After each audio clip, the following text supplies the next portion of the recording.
She flew me everywhere. Flown in America, out of Australia as well, New Zealand. I'm going to Malaysia, all over the Middle East, Africa, Lebanon. I wanted to explore.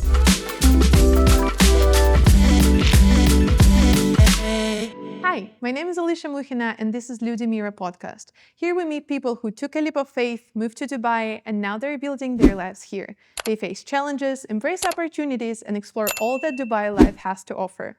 My today's guest is Shelina Solaro, a pilot from a major airline company based in the UAE. Hi, Shelina. I'm so happy to see you today. Thank you for joining us. Hi, Alicia. Thank you so much for having me. I'm super excited today. Actually, I was super excited because when you said yes, I'm like, oh my God, I will get to see and hear your story because your story is such an amazing one. You are a pilot. Thank you. How did this ever happen? Well, there's a bit of a background to it, obviously. It's been a long time. Everything. Yeah, so I'm from New Zealand. Okay. I'm 37.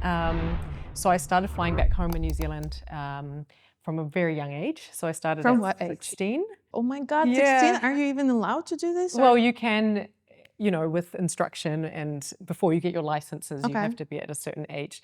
So I was still at school, started flying at 16, just smaller aircraft, little four-seater aircraft, and worked my way to a private pilot's license and a commercial pilot's license. So I got my commercial pilot's license by the age of 18. Okay. And then I flew in New Zealand for about 10 years. I was an instructor, I was a lecturer there in a university. I'd just done an array of different sort of flying. But is it okay? Is it usual in New Zealand for a New Zealand girl to get their license? Flying license, well, or how do you call it? Pilot license? Pilot's license, Pilot's license at the age of 18? Well, I think from where we come from, you sort of have to start at a younger age because just the opportunities there are not as much as you'd have in different countries. So a lot of people, if they know what they want from a young age, that's what you dive into and that's what you start from. So I have a lot of, friends and former colleagues that started at a young age as well. But as a female, not so much. It's not something that you immediately want to do as a kid, So so I started flying and I flew 10 years in New Zealand. And then the opportunity to move to Dubai came along and I've flown here for 10 years now and it's the best thing I ever did, changed my life. You make it look so easy. Like, okay, so I just got my license, flew over here and over there and here I am in Dubai. But I'm sure that this is not an easy way to go. No, there was a lot of challenges along the way. There was a lot of falls that you had to just stand up from and keep on being persistent and consistent to what you wanted and keep that end goal in sight because there was a lot of challenges. There's just the lack of opportunity sometimes and also just navigating your way around how do I go about the next thing when you don't meet certain requirements and things like that. So back home in New Zealand, I got a license as an instructor. So I started as a junior instructor. I worked my way up to be a senior multi-engine instructor. And then from there on, I flew just twin engine aircraft, so 2 engines and flying for a company where we hired cadets from around the world from different airlines. So we'd train them up and then they would go back to their respected airlines and then they would fly. And then I was a lecturer in a university for Bachelor of Aviation, majoring in airline transport. So I did that for 3 years. So I was a lecturer for them. So I was just trying to find any sort of avenue to get the hours and sort of build my way up to fly a big jet. How many hours do you need to be able to fly a big jet? It depends on the airline. So the airline that I work for now, you have to come with a pretty significant amount of jet hours or previous experience before they'll take you.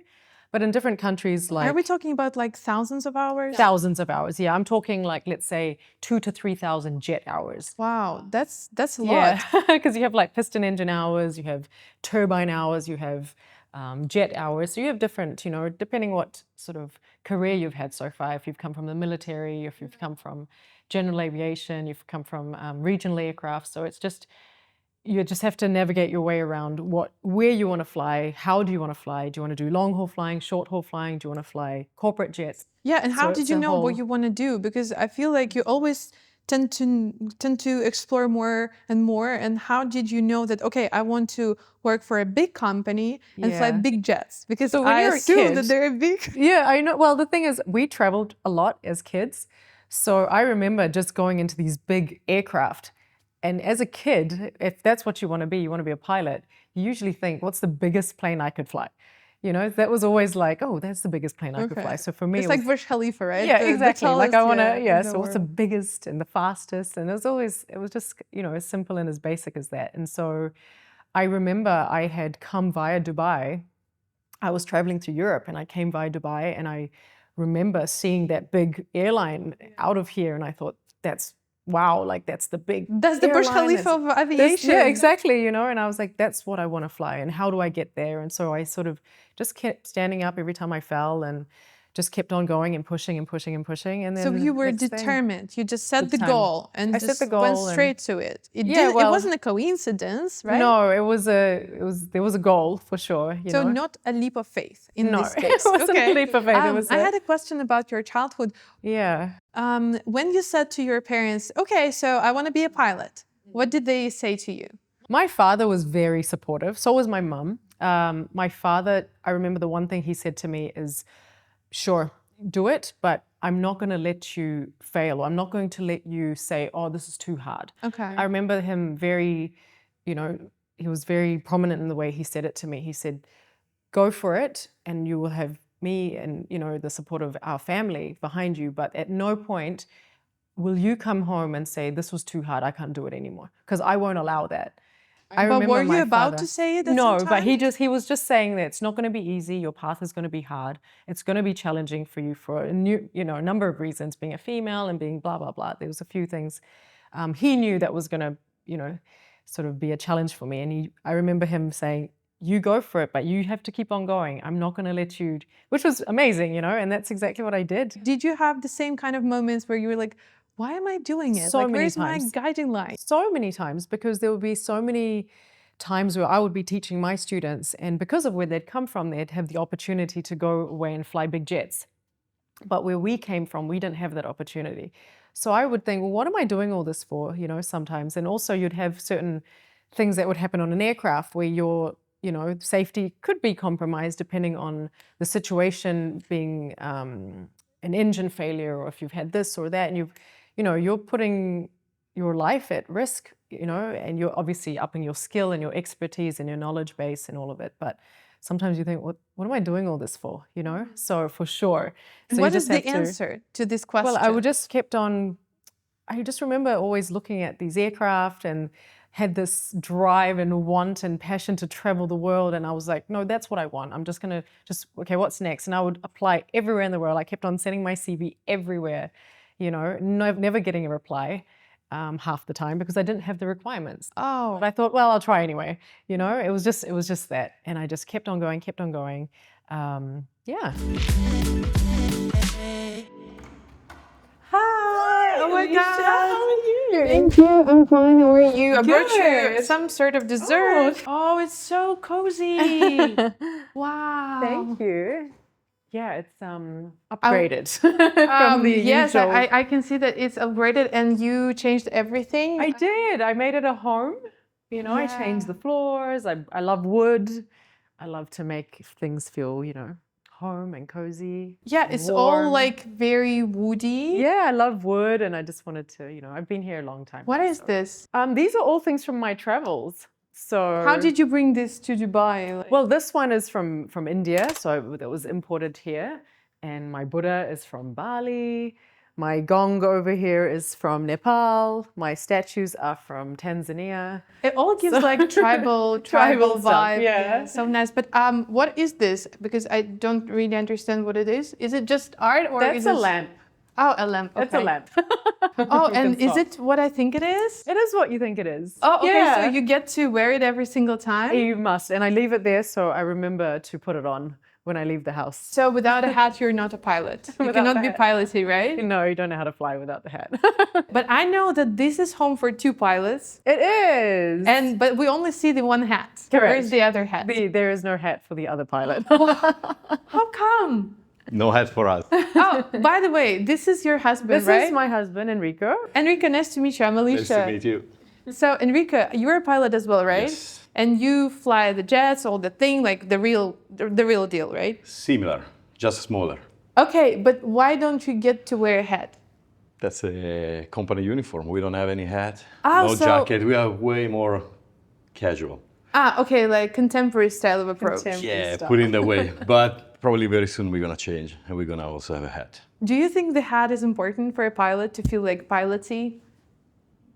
Not really. No, really? Because I feel like it, contributes to the vibe of it. But you know what? It's just a piece of uniform, you know. Well, for love you, the for hat. me, it's just like like an artifact, a token of Yeah, I this think amazing so. profession. I think what is important is the airplane. Oh, Once you have the airplane, then you are a pilot. Without the airplane, Right, not so much. Okay, and I also see this. I know that this is some sort of regalia, right? Well, yeah, Enrico, you tell them. yeah. Well, that's my military past. So Oh. she created for me with all my medals, hat, and Oh, these are actual medals. yeah. What did you get it for? Yeah, for some achievements? before I started flying, I was in the army in Italy. So for 5 years, so I was in the paratrooper brigade, and that's what you can see here. So that was when I started, and I was in the paratrooper brigade. Yeah. And then when I moved up on the different regiment in the paratrooper brigade. Oh yeah, no, that's just like medals, rank, the regiment, like different regiments, so different colors, basic stuff in the army. We love to put things just to identify ourselves. It looks so stylish. Right now, it's so in style. He was in the special forces. Yeah, that's the one. He's got his special forces. Up there. Do you think the military experience gave you this amazing ground base to start your commercial sort of career? Or you feel like it's just different things completely? It was a completely different career, but it helped a lot because, the military give you a lot of structure and it's a lot of like discipline. So when I translated that into flying, it was much easier for me to... But you didn't fly, right? In the military? No, actually, I was jumping from the airplane. Okay. So the paratrooper skydiving... brigade is like a... Because I'm not familiar, honestly. Yeah, for so me, it's like in English, you can see like if you think about the Americans, it's the airborne division. Okay. So you get with a parachute, with everything on the airplane, and then you Oh jump. my God, how exciting. So it how was many fun. jumps did you do? Nothing. The basic 7 jumps. Because the story goes like I started and I joined the regiment. We did the qualification with the 7 jumps. Yes. Then I changed regiment. Yeah. And there was a long selection, like 1 year of training selection actually to go through. Okay. So no jump there. After that, we start preparing for a mission to Afghanistan. Uh-huh. So no jumps. Then we went to Afghanistan. No jumps over there, of course. And then when I came back, that was it. Then there was a time I decided to change and start flying. Okay, normally people pay for jumps. You know how much they Oh, charge yeah, you? I have a lot of friends. Dubai jump, Skydive whatever. Dubai, yeah. And you got 7 jumps for free and Yeah, they but paid you. It's a different kind of jump. Okay. This is a good fun jump. We used to jump with a rounded parachute. So you just jump. The parachute open after like a couple of seconds and you just go all the way down and So it's not crash. fun. No, it's not fun. Okay, did you do jumps? No, I've done it for fun. Did you In like New Zealand, it? I loved it. What was the feeling? Because I've never Amazing. done it and I will never do it Well, because I- I'm not an adrenaline person. So tell me just by words. I jumped in the Southern Alps of New Zealand. So the view, the quiet, the tranquility, I loved it all. And how long does it take for you to land? Like 20 seconds, 30 seconds? I think there's a free fall for... No. I mean the slowest one. If I might be considering. Like the slowest, the granny jump. 30, 40 seconds? Or is it a minute or two? I don't remember. So like if you do the rounded one, you take around like, I think it's 30 seconds, depending on which height you jump. If you do the skydive, again, it depends if they drop you. But normally you do like, I think it's a 40-second, 50-second free fall, and then you open and you just go all the way down. Can you really enjoy the jump or the I adrenaline love kicks? it. No, it's fun. Just go with it. I think it's fun. I will never Don't enjoy think it. too Like, much. it's too extreme for me. Well, you're Like, actually just flying. jump. You're flying.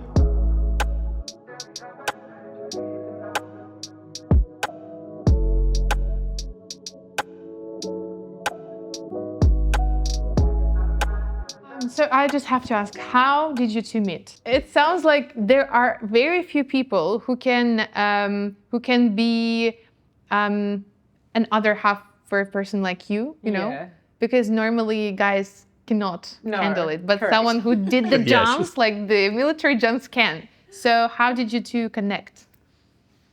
Go on. No, you go for it. Well, I met Enrico at work. We had a bunch of mutual friends, and we actually met down at a beach club in Dubai. Really? Yeah, and That's nice.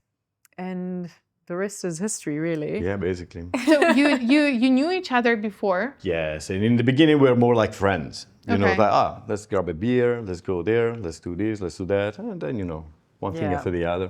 And he wouldn't leave me alone, basically. Stalked me. Sure. But you worked for the same company, We right? worked for the same company for And- 8 years until I left for my major airline. Ah, okay, Yeah. nice. So did you fly together? No, we never flew together. How come? With the same rank. So as the same rank, you never fly together. But it would be fun, right? Wouldn't it? Maybe, Probably yes. or maybe Easy not. day for sure. Yeah, or Because you would fight you and understand each clash. other. No, you understand each other so well. Like you don't Yeah. have to do this small talk. Like, No, oh, exactly. hi, how are Where do you? live? Where are you And, from? Yeah, married, kids. Yeah. I flew as a passenger. She flew me everywhere. Yeah, I did. I've flown him. Tell me about the experience. I love it because I was getting on board and it was like, you know, the husband of a pilot. So I was like, oh. So what people say when they find out that actually your wife is flying the jet right now? Because it has to come up. Like you have to be beaming like, Well, oh my they God. are surprised. Like they're kind of confused initially because like, what? It's not usual, you know? Now it seems like you achieved your dream, achieved your goal. What's next? What are the big vision here? Yeah, well, I'm second in command. So I still have to get my 4th stripe on my And shoulders. what do you need to do? It's just a matter of, it's a seniority-based thing, but it's also, it's a process you have to go through. So there's the interview, there's a tech interview, you got to know the aircraft, you have to go through a series of simulators, all failures, they want to see your knowledge, they want to see your Oh my God. leadership. That's tense. It is intense, but you know, you've got the backing of the training department behind you, and you've got your own experience that you draw from. You study. We do sim checks every 6 months to make sure that you're up there. You have to be at a certain standard, so you have to keep that going. You have to have a certain amount of hours as well on that particular aircraft before they'll allow you to be a commander. So almost there. Let's see in the next couple of years. Well, I wish you all the luck in the world because it seems like you're so passionate about the Yeah. first stripe, right? Did you call There's that? the 4th one, yeah. So I've got my 3rd bar at the moment, which means senior first officer. That's and then you move up amazing. to captain. So, And your husband, he is Yeah. on the same way, right? yeah, You're doing the exactly. same path together. Yeah, so he works for a different company. He works for the sister airline of the major airline here. Same sort of thing. So he's been in the UAE also 10 years, and we've just known each other as pilots. Okay, as you like know, friends, as colleagues. colleagues actually. That's how we sort of met. So same sort of path, but we fly different aircraft. Mine's slightly bigger, Okay. a little bit bigger. Well, does yeah. the size matter in this stage? He Yeah. can fly the same jet as you can. No. No, he can't. Oh, he No, does we not can't. have the expertise in that. Yeah, it's just a qualification sort of okay. thing. So certain airlines have certain aircraft, and so you go through the training and you fly that aircraft. So he's happy where he is, and so I wanted to explore the big brand, and I wanted to travel around the world to, you know, long haul destinations, go to America, go to Australia, New Zealand, where I'm from, go everywhere. You've So- basically been around the world, literally around the world, Literally by around the yourself. world. You took her By myself and- yourself, right there. Yeah, no, you know, all those That's people so behind me. Yeah. amazing. That's so amazing. Yeah, I've flown in America. I used to fly in America itself. I flew there. I flew out of Australia as well, New Zealand. But I've flown, all over the Middle East, Africa, to you name it. I mean, Wow, to, that's to so war zones, to the awesome. most, to the, to Eastern Europe, where it's snowstorms, minus 35 degrees. Next thing you're in a high elevation place like the Himalayas. Wow.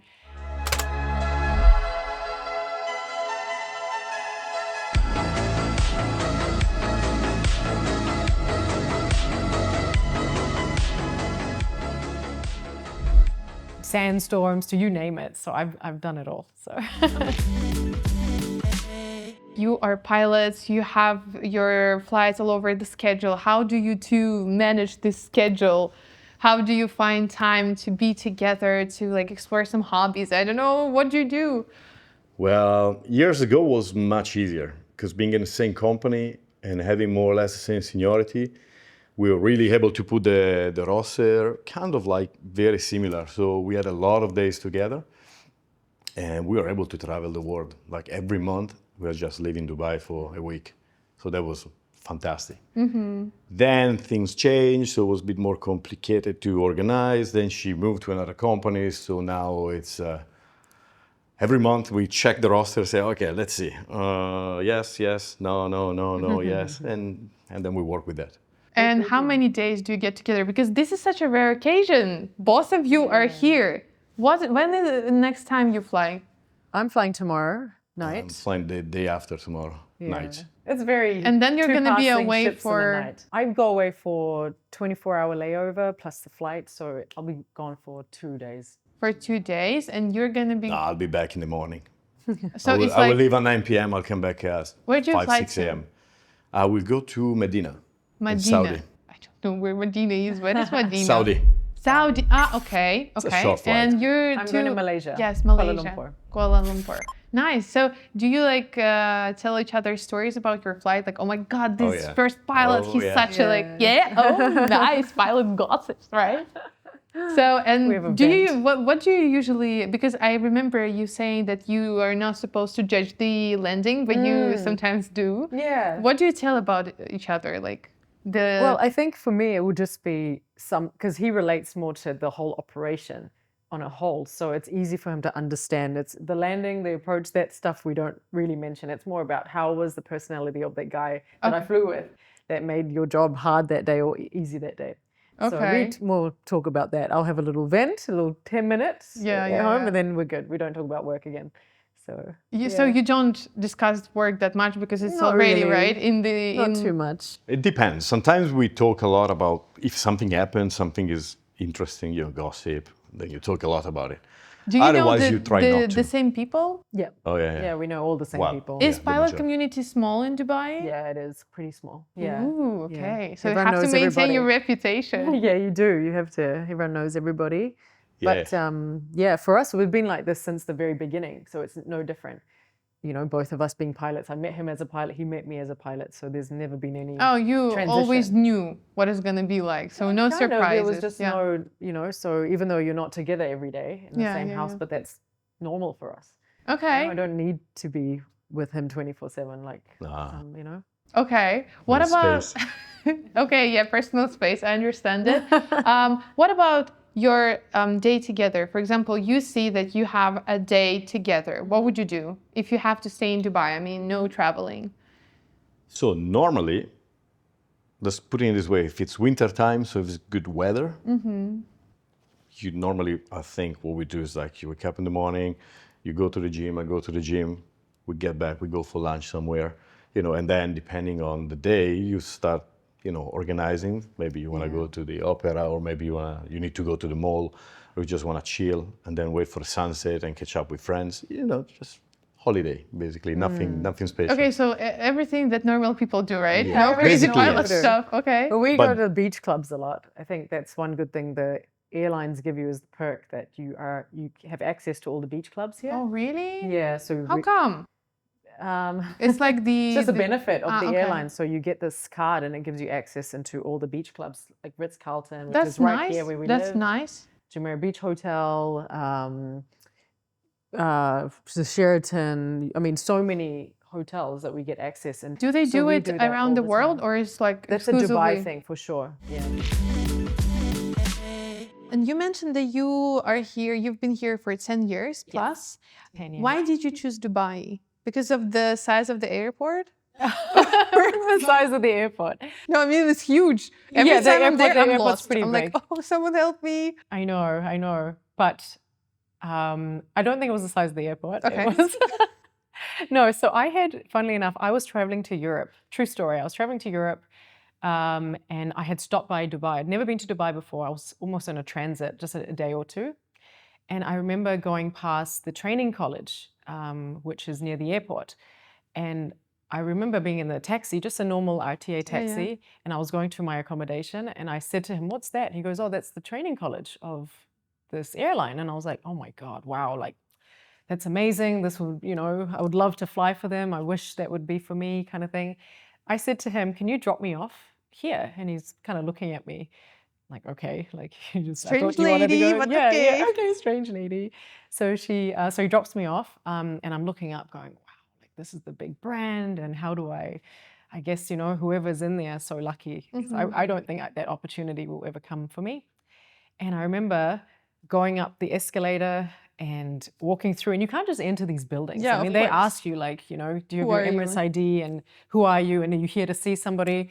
And I was very wide-eyed and heavy-hearted and a bit, naive about the whole process. And I went in and he's like, are you here to see someone? I'm like, no. And he goes, okay, well, you go up the escalator. There's a little desk there. So I went up the escalator and I walked through this foyer, and I remember going through this glass bridge, and you see all these simulators there, and they're like moving, and I was like, wow, that's like the big 777s and the big And you know aircraft. all of them, right? Well, yeah, I kind of knew the aircraft and, the airline, and I thought, wow, like how do I guess whoever's in there, they're so lucky, Yeah. And I just happened to speak to a lady at the reception, and she told me about this opportunity here in Dubai, but there was, hoops of fire that I had to jump through to basically get the job. So I called up home, I called up New Zealand, and I called up my father, and he said, go for it. I've got faith in you, so have faith in yourself. So go for it. And so that's sort of how it unfolded. And so I worked for a sister airline here for 8 years, and then I moved on to the major airline. And I remember when I was doing my training, I went back up those escalators and I walked through that bridge, and I had this nostalgic moment, and literally through that glass bridge, and all those things are moving. I have goosebumps right now. Honestly, Yeah. and I looked and I was like, oh my God. And I'm standing in the uniform. Yeah. I'm like, I'm that person who's lucky, right? I'm like, this is me. Like, that's for me this time. It was just one of these power of attraction. And it literally was like that for me. So yeah, Dubai changed my life. It was the best thing I've ever done. And it was hard to get here, and didn't know anybody. And, Dubai's it's not New Zealand. New Zealand's a much more Can you sort of- compare it? The Dubai and your town in New Zealand? Not really. I would say it's a lot more fast-paced here. New Zealand's a very sort of slow, a bit more humble. It's very obviously lots of nature, and it's completely different. Whereas Dubai is go, go, go. It's fast-paced. never The stops. opportunities there, the money's there, and the cultures are there. So it's this big melting pot. New Zealand's very a bit more simplistic in that. Do you like respect. going back there just to ground yourself up? Big time. I do. Do you go every year? I go every year. I try to go every year. Yeah, it's nice. I go what's the home best and- thing about New Zealand for a person who've never been there? So New Zealand, the way I always explain it to people, it's very raw. It's untouched. It's the beauty of the place. It's very, obviously, you've got Lord of the Rings, you've got these movies that, highlight New Zealand in the best way possible, but it's just so untouched. People are grounded. They're so down to earth. The food is so good. The produce, it's fresh from the land. The wine is good. Like, it's just, there's a lot to say about New Zealand. It's just home, I know that you have another passion is photography. Yeah. Can you tell us about that a bit? Yeah, I've always been into photography since school, and it's the best way that I can sort of combine my traveling with my camera. So everywhere I go, I take shots. So yeah, I've been featured in a few places. I've done photography for people, for weddings, to sports photography, to wildlife photography. I've done a whole range of things. So yeah, I love it. It's also part of my passion. So you just get off the plane, take your camera, I've always explore got the my cameras city. with me, my lenses with me. Stop romanticizing this life, because right now I'm like, maybe I should become a pilot or something. But it's the best thing because I'm traveling around the world. So I just, make memories and take photos. So yeah, I love it. And how do you use the photos? Because you said that these are only online. Yeah, I mean, sometimes I do print them. Sometimes I make books out of them. But mainly it's just online. Because It's on I my see own. some there. Yeah, some of those are all sunset pictures right throughout and But stuff. these are yours? Those aren't mine. No, those aren't mine. Mine are, I need to actually frame a lot of my work. Yeah, because you have to have your photos in your yeah. house. What about this one? Is it like These are canvases. So this is, you tell me what you think they are, because nobody can guess. well, to me it looks like a herd of some Yeah, so those are camels' in there. legs and those are horses' legs. makes sense. So, do you remember your first flight? Being in do. Dubai. I do. Okay. Yeah, I remember. So flying the jet in Dubai for the first time. I remember just not understanding the accent when I was flying, just because I was so used to just coming out of New Zealand. So I remember flying along and I was like, I can't understand what they're saying, then communication-wise, So that was a bit of a challenge for me. But other than that, I was flying in the heat of Dubai, where you've got all these thermals, so the aircraft is, it's challenging to control. You mean that the high temperature? The high temperature, affects exactly. The aircraft, Oh, yeah. okay. Yeah, exactly. So I remember that being my very first flight. It was pretty challenging. And I also came from a country where, your geographical, political issues isn't an issue at all. But whereas here, you've got this country and that country, and you can't divert into this country, but you could go into this country. So that was all this whole new influx of information. Yeah, I was like, oh, I never thought about that. Oh, Shelina, don't go here if something happens, but try go there. And I was like, oh, okay. I would have just thought there's the airport there, just put the plane down there. So that was my first flight. It was a big sort of fire hose of information. And where did you go? I went to, I think I was going to Lebanon. Lebanon. Going to Beirut. Africa. Yeah, just the Middle East. So yeah, to Lebanon. Yeah. Oh, it's not Africa?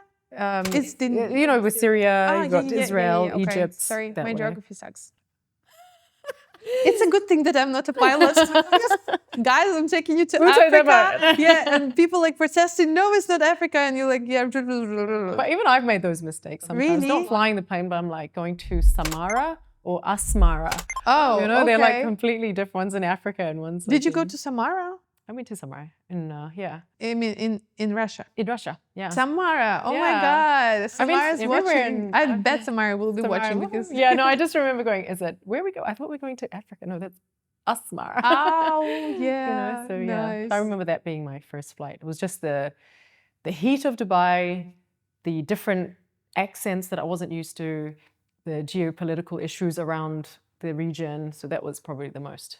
Okay. Things okay, relatively easy. What about your most nervous flight? Did you face some sort of emergencies? Yeah, I have. When I was an instructor back in New Zealand, I had a few emergencies. Here, the airlines they're very reliable aircraft, so it's been a good run. But back home in New Zealand as an instructor, I've had engine failures. Oh my God. I had a few things. What do you mean engine failure? So you're flying along, and one of your engines, has a problem. So you just have to, but you're trained for this, and I was an instructor, so you have to follow your procedures, you follow your checklist, you have a plan.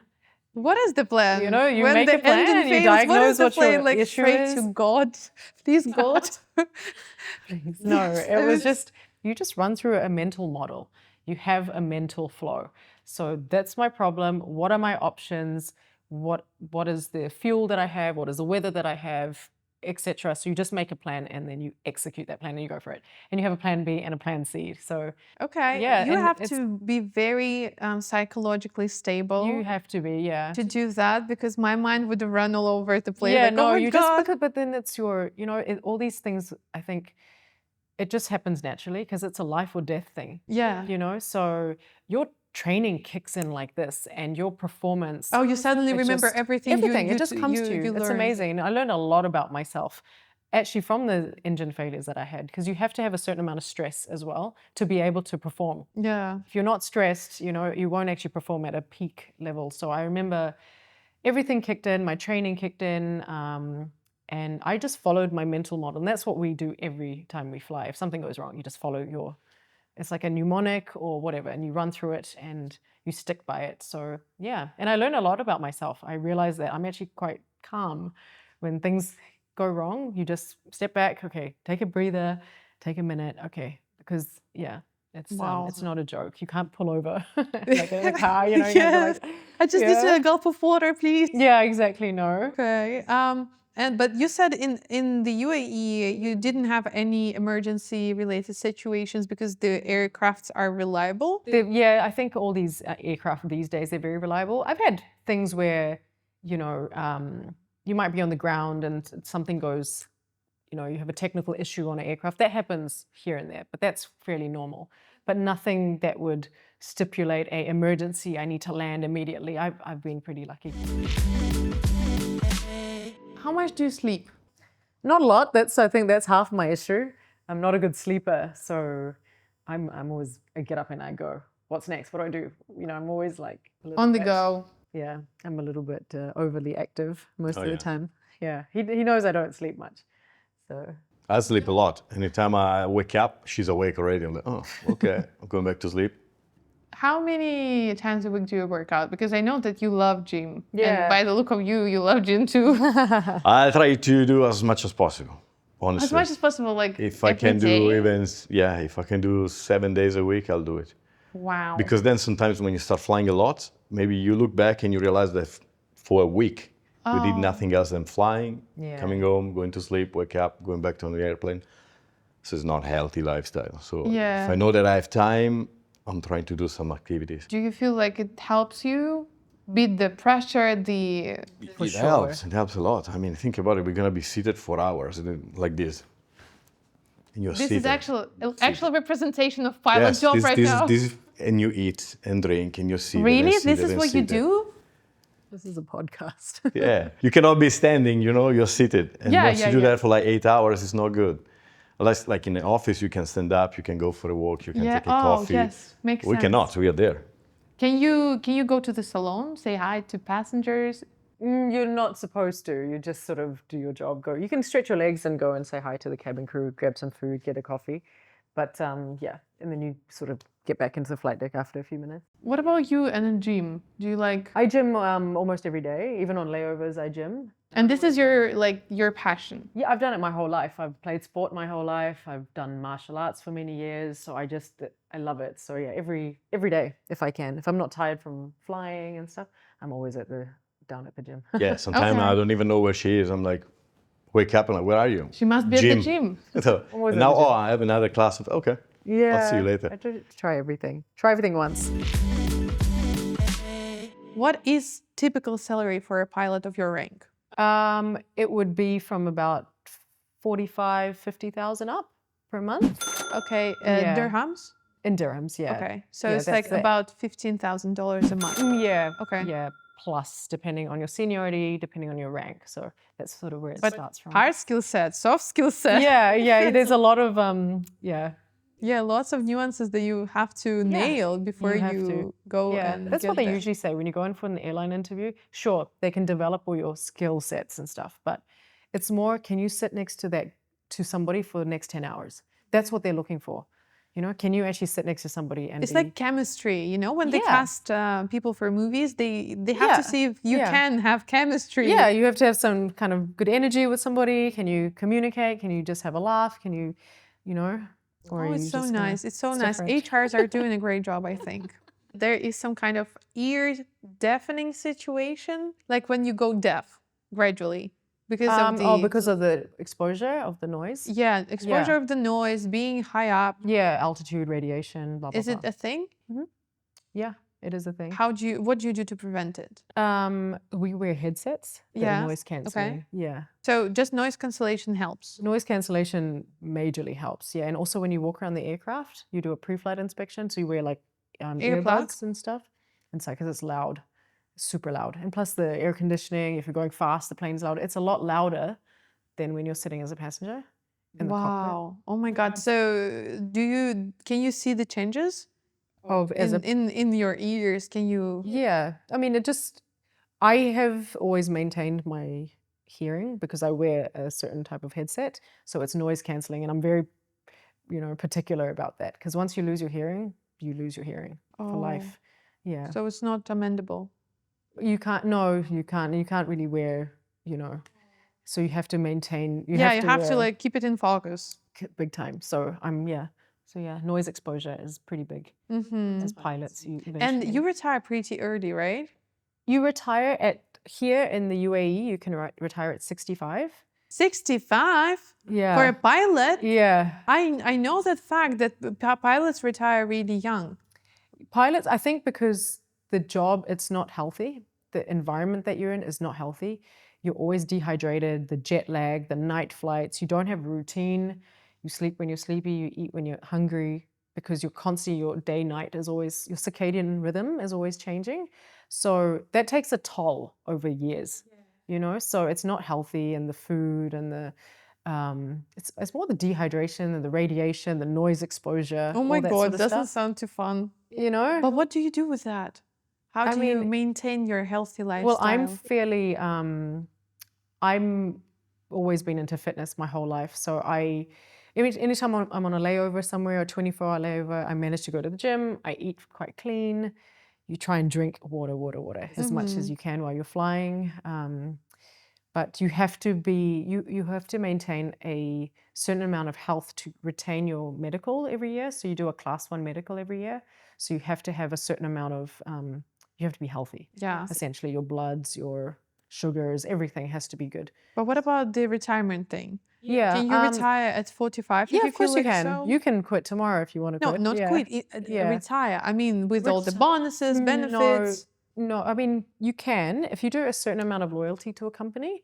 So at my major airline, if you stay for 15 years, for example, they give you free tickets for life.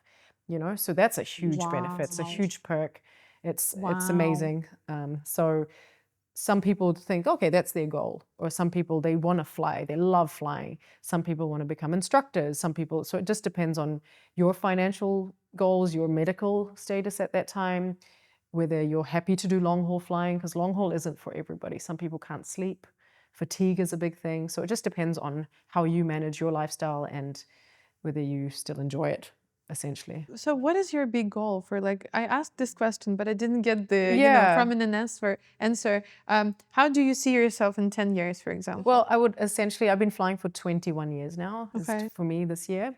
I always told myself 45 and I'm going to call it a day or do something else, you know, as in I'd still like to keep my hand in aviation, but if I could do it part-time somewhere, or I could become an instructor in a simulator. I used to be an instructor before and I love teaching. I find it so rewarding and it's something I love. So if I could do something like that, I'd do it, because I think in 10 years' time, I'd like to obviously get my 4th stripe, get my command position, and then I've done it all. Then I've reached the pinnacle of my career. So I feel like I haven't, you know, I've done that. So after that, I'll evaluate. But I think 45 is a good age, actually, to then step back a little bit. And then, especially as a female, your body takes a big toll. Yeah, of course. And at the age of 45, let's just imagine that year, would you think you would go back to New Zealand to have your instructor career? Yeah, I could do. Or would you want to stay in Dubai? I'd want to stay in Dubai for now, I would say. There's just so many opportunities as pilots. I know. I could fly in the States. You could go to Europe. Depends where you want to live, what kind of lifestyle you want to have. Because like I said, Dubai is like so fast-paced.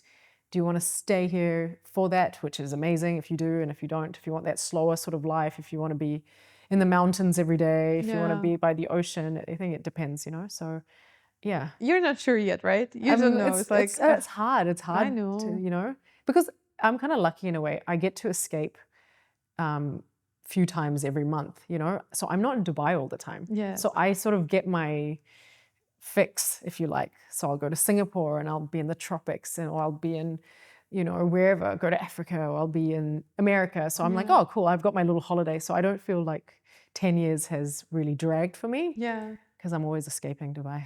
So yeah, it's a good thing when you can escape Dubai, only for then to come back and see, wow. Yeah.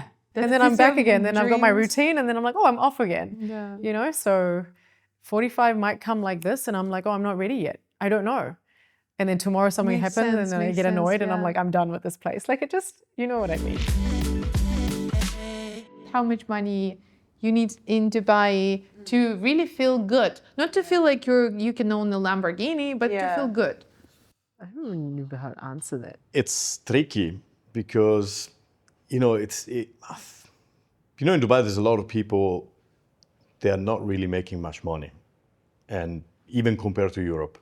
But compared to their own country, they're making way more. Yeah, so it's not easy to put a number, because it really depends on where you come from and what's your lifestyle. So it's not easy. Like if you come from Europe and you have a certain background and you used to live in certain places, and that's your lifestyle, probably here you need a bit more.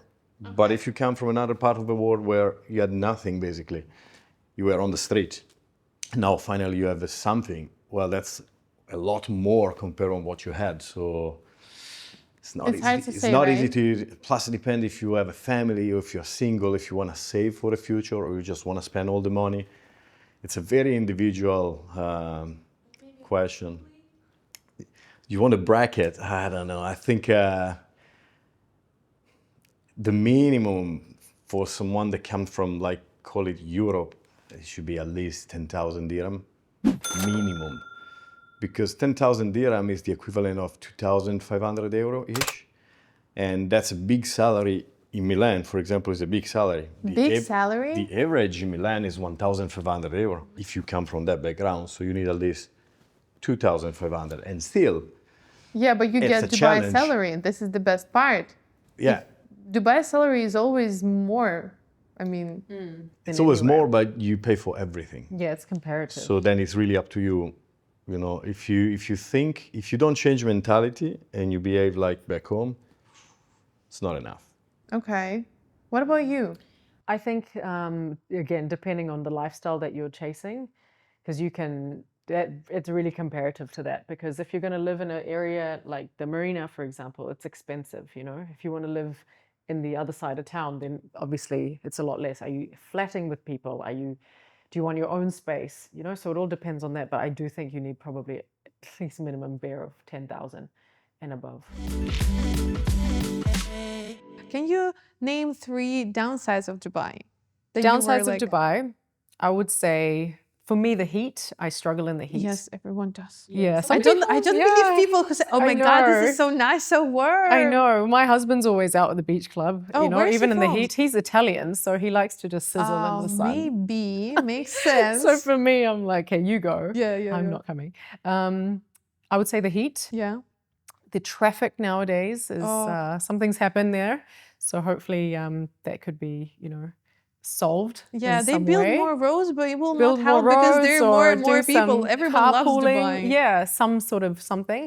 The other downside, I think you can only do one thing in a day. So you can't say, okay, I need to go to IKEA, then I need to go to the bank, then I need to go to the headquarters, I need to pick something up, and then I'm just going to pass by. No, you're going to do one thing, Yes. and then you're just going to go home because It takes time. That's like the thing. It's not like where I come from. It's okay. I'll do this at one, and then I'll first be able day. to. Like 7 different destinations. You're like, check, Yeah, check, no, check, I check. found that always like you do one thing and then just call Yeah. it a day. Don't try and fit in like all these things. But, Okay. you know. What's your favorite part about Dubai, other than that basically the world in miniature? Everyone is here. Every single Yeah. nation, every single Yeah. mindset is Yeah, here. I love that. But I would say I love everything about where we live in the marina in JBI. That's my area, and I love the palm, and I love the weather. You can go out and walks, and it's lively. Yes. Everywhere you go, there's bars and new restaurants and this and that. And I'm a big foodie, so I love to explore. And it's a hub. I think we're at the location because I come from such a sort of different part of the world. It's almost in the corner. Yes. This is amazing. You just anywhere within a few hours, and you're like in a different place. And so yeah, I don't know. I have a lot to say about Dubai. Well, I feel like your energy matching Dubai's energy, So Yeah. energetic, like, Go, let's go, go, go. let's go, guys. I'm a little bit like that. Yeah, got to do it. So what advice would you give to someone who is considering moving to Dubai? Well, I think you have to do a bit of research. Okay. Because if you just go on the social media and you see the bling bling in Dubai, maybe you can, you are expecting something else. So if you do a bit of research and you understand the real life in Dubai, the real cost of living in Dubai, and how the city works, because it's way different from the rest of the world. Yeah. Here everything is 24/7, so the dynamics are different. Once you get that, maybe you are on the right path. But what is important is that you must try to get a good salary, something that allows you, To have a good life here. well, mainly not to struggle. That's the thing, because it can be quite expensive, and anytime you are isolated from the rest of the world, so anytime you move, you wanna be sure that you have enough money to do anything you need to do without thinking too much. Okay, I know that you're from Italy. What part of Italy? Milano. Okay, can you compare Milan to Dubai? Yes, I can. Okay. Milan is getting super expensive, kind of like Dubai. Really? Yes. Okay. But the thing is, like, for example, in Milano now is changing quite a lot. It's not like before. It's not anymore a 24/7 city. It's turning into like a Northern European city where everything shut down at midnight, 11. So the dynamics are changing there. But is it like slow life, or is it because Milano, come on, it's like fashion icon city. True, but it's like Dubai, If you live in the center of a city, in the fashion district, and you always go clubbing, yeah, that's Milano. But if you have a regular job and you live on the outskirts of a city, well, that's different. Okay. So maybe you just have the cafe at the corner, one restaurant, and they close at midnight. Cafe at the corner. I can smell pizza already. You can, yeah. So it really depends. Dubai, to me, I prefer Dubai. Really? To Yes. Milano? First of all, the job for me was here, and there was no job in Italy.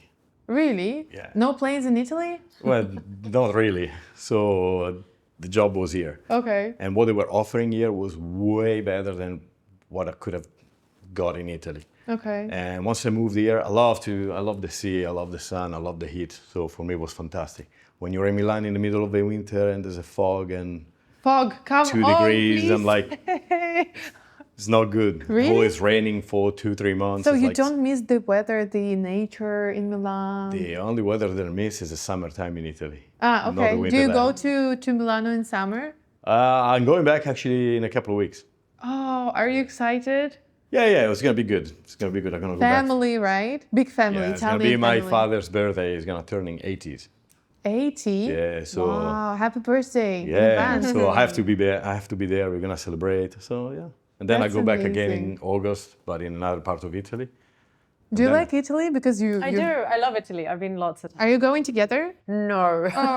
Not this time. He travels quite often to Italy, but not this time. I don't have the leave. How you guys find this middle ground and everything? Because you come from New Zealand, you come Yeah. from Italy. I don't even understand the mix yet. Like it's We're hard still trying to figure that understand. out. It's been a while.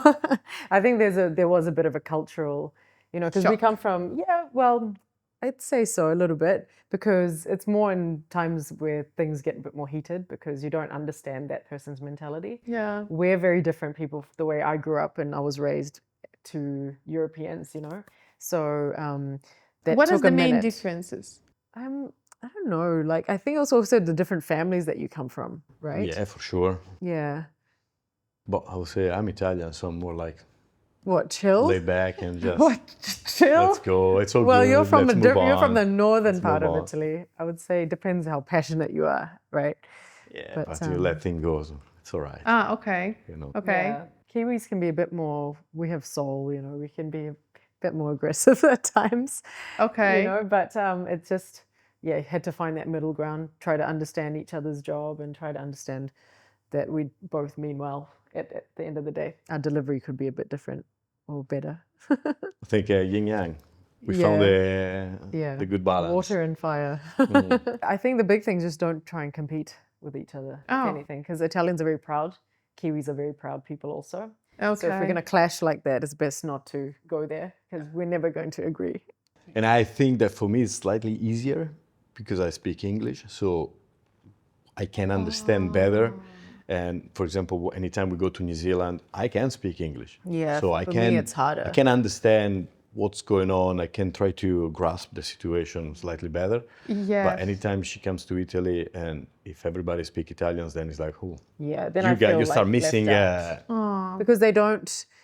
Italians just will speak Here you Italian. go. Yeah, No because matter if you're like the only one at the table who doesn't, they just speak in Italian. So that sometimes has been a bit of an issue. do you know any other languages? Yeah, I can speak other languages, but not like English, obviously, Okay. fluently. But I'm trying to get there with Italian. Shelina, please correct me if I'm wrong, because I know the statistic that says that only 5% of female pilots are actually there flying the aircraft. Correct, yeah. Really? If not less in certain airlines, yeah. How do you feel about that? Well, I think because I've flown for 20 years now, I think it's something that I've always just known to be the norm, you know. Nowadays there's more because I think females see that, oh, I can fly big machinery and I can do this and I can, you know. So I think nowadays it's a bit more, but I don't see it any different, you know. I've been in a male-dominated industry my entire life, so I feel no different. How do you navigate through it? Do you have any, you know, second glances like, No, oh, you're not female? really. I've always thought, you know, if anything, just be a good operator, be a good pilot. There is no room for sexism if you know your stuff. You know, if Okay. you know your knowledge, if you have the skill base and the expertise and the experience, no one's going to say anything to you. And in this part of the world, that was something I was a little bit worried about. I just thought, well, I'm in the Middle East, I'm not sure. Yeah, yeah. But to be honest, super nice. Everyone I fly with, they're so professional. They treat me like their equal counterpart. I don't get, and sometimes if there's a joke, it's a joke, you know. I'm very resilient. Like, Okay. you can't really hurt my feelings with any of that sort of What stuff. kind of jokes? Like, Just any sexist jokes and things like Oh. that. Guys do it. It's fine. You know, you just have to be a little bit lighthearted because that's all it is. But you fall back on your skills as a pilot, and that's what they respect. And so it doesn't matter if you're male or female. You just be professional. You do your job, and that's it. But yeah, I don't find it hard at all here. it's amazing because normally Yeah. people think that it's harder for a female. Yeah, yeah. Is it? I wouldn't say it's harder. Sometimes you might feel as though, am I being judged a little bit, or am I being, you know, do I need to prove myself twice over, that kind of thing. But in my experience, I've always just shown up as myself. I've been true to myself. My personality has been the way I'm just quite forward and I say it how it is. It's direct. And that's always just done me well. So I don't find any sort of, you know, setback or any sort of resistance to Yeah. me being a female, you know. So, and the guys are lovely here. They're from all over the world as Yeah, well. So you such need an to international adapt. community. You need to adapt as well. Like thinking, oh, he's probably not used to flying with a female. The dynamic is totally different. Okay. But I know no different because I always fly with the guys. The guys never fly with a female. Yeah. So it's on him, not on me. Oh, nice. So you're know more what I mean? prepared every Kind single of. time. I think so. You know, and I'm very chatty and I just know how to sort of find a common topic with somebody and then you just start, that's your basis. And then from there you just go. It's never awkward. From him it might be awkward, but for me it's not. So then it's a good day out. Okay. know what I And mean? how Yeah. often do you change the co-pilots? Every time I fly, it's someone new. Really? No it's- way. Yeah, it's such a big airline that you don't usually fly with the same person twice. Would you like So- to know who you fly Yeah. with better? For example, to have a partner pilot. It's Is it sort a of- thing even? Yeah, it's sort of pros and cons because in my previous company, you flew with the same person quite a few times. So you become friends, you know, Yes. which is nice. Sometimes you can become a bit complacent if you know that person too well. Whereas in an airline where everybody's a stranger, you really follow everything to a certain procedure. Yes. Your standard operating procedures are so, you know, Mhm. strict because everybody is new.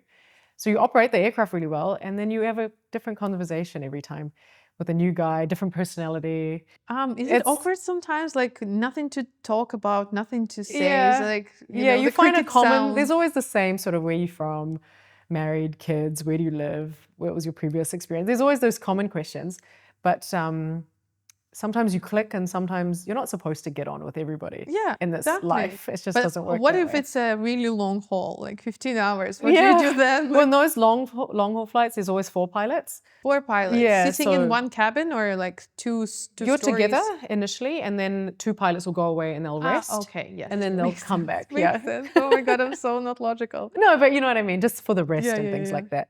But I don't know, you just find like if you don't want to talk, don't talk. Just sit and what? Stare Sit and at you the know read sky? your iPad and Read your iPad. Yeah, I mean, you we've can got- read books. no, you've got your you know your documents, your okay. iPads with everything Read on the there. documents. But do Or you just- really have time to like sneak a book and read some pages? Yeah, I mean you can if you're not supposed to. Okay. Put it You're that not way. supposed to. So No. even if it's 15 hours flight, you're not Yeah. supposed to. No, it's just supposed to because if you're just trying to focus on what your Yeah. job is at hand, Yeah. you know. But it goes quick. The cabin crew come and chat with you. You can go outside, have a little Oh, break. do you know the cabin crew, or it's They're all random? different as well, and there's a Oh. big team of them as well. Oh my so- God, you have to be really communicative. Like, Yeah, talk you a do. You lot. have to have Oh. because there's 14 of them. So you have to have your hard skill set, and you also have to be really proficient in your soft skill set. Oh my Correct. God. You just Oh my have to- God, how You tiring. just have to chat, Wow. relax, Wow. go with the flow.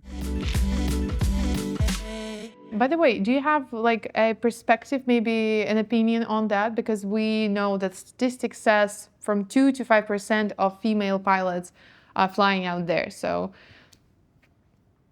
do you think it's harder? Because Shelina thinks it's equally easy or equally hard, you know? Maybe you have some different opinion on that matter. I think it really depends on the region of the world, depend where you are. Okay. Like in some parts, you know, where, call it Europe, maybe it's more like used to have female in the job and everything move in a different way. In other region of the world, maybe it could be a little bit more complicated, but it's, since there are so few, they get treated really well, I believe.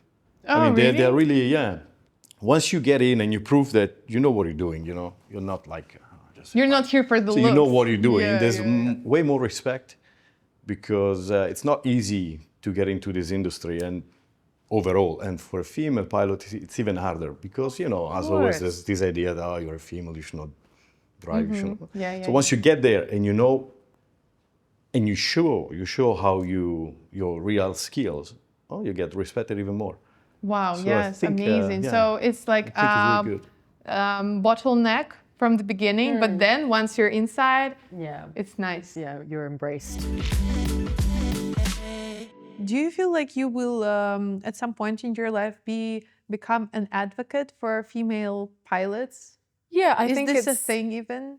Yeah, I mean, I think you already become sort of a role model in this day and age if you have reached the heights that I've with the current airline and the aircraft and stuff. And also my journey, it's been so vast and long and stuff. I think I've become a role model to a lot of just young girls that contact me on Instagram or What do they whatever. say? They just want to be pilots. Hey, how did you do it? Oh my How does it God. feel?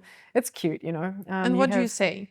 Well, I'll just tell them this is what I did. Nowadays, it's very easy to transition to a pilot because depending on which country you come from, Okay. there's just more opportunities that there nowadays than when I was flying. So yeah, I think you already are. I mean, you walk through an airport and someone wants to take a photo with you and Really? Things like do you that. allow it? I mean, if there's like a kid or something, you know, you're just in full uniform and stuff. It's nice because it's like they're looking up to you and they want to know your stories and it's sweet. It's sweet. So you just have to, yeah. And you go into certain countries where, you know, certain parts of the Middle East that are a lot more conservative. Women are not used to seeing you at that position or doing that kind of job. So they feel proud of you. They feel super proud of you and that's super nice. So You know? you're advocating already just think by wearing the uniform. Just by, yeah, and they see you doing it and they think, oh, I can do it, you know? So, That's amazing. yeah, That and is so and for guys impressive. too. Guys as well. Guys are lovely. Like they really they feel proud of you and they push you up and they, you know, there's never that sort of ego sometimes. They just feel proud of you, which is nice, you know, male Okay. and female. So yeah. Thank you so much, Shelina, for coming. It was such a pleasure to talk to you. Just know, you know, the inside things about piloting, about you, a female being in this Aw, industry. thanks, It's so amazing you Alicia. could. I think so many people got inspired because if Shelina can do it, you can do it too. If you're persistent enough, organized enough, disciplined enough, clever enough, Absolutely. right? So Absolutely. many things. What would you say to a young generation, young females who just watched this podcast and thought, yes, this is something I really want to explore. Maybe I will end up being a pilot like Shelina. What would your advice be to them? That's your vision. That's what you strive to do. Go for it. Don't let anybody stop you or get in your tracks. And buckle up. Buckle up. Buckle up and don't let anybody stop you. There's nobody that can tell you you can't do it because you can. Okay. Yeah. Thank you so much for saying Thanks, these amazing Alicia. words. Thank you for coming again. Thanks for having And me. guys, I know that you have questions and you have the opportunity to ask Shelina these questions. Just leave a comment below and I think Shelina will find a minute or two to comment, to just answer these questions Absolutely. because I know you have a lot. Don't forget to give us a like, subscribe to our channel MIRA Group and stay tuned for the next episode.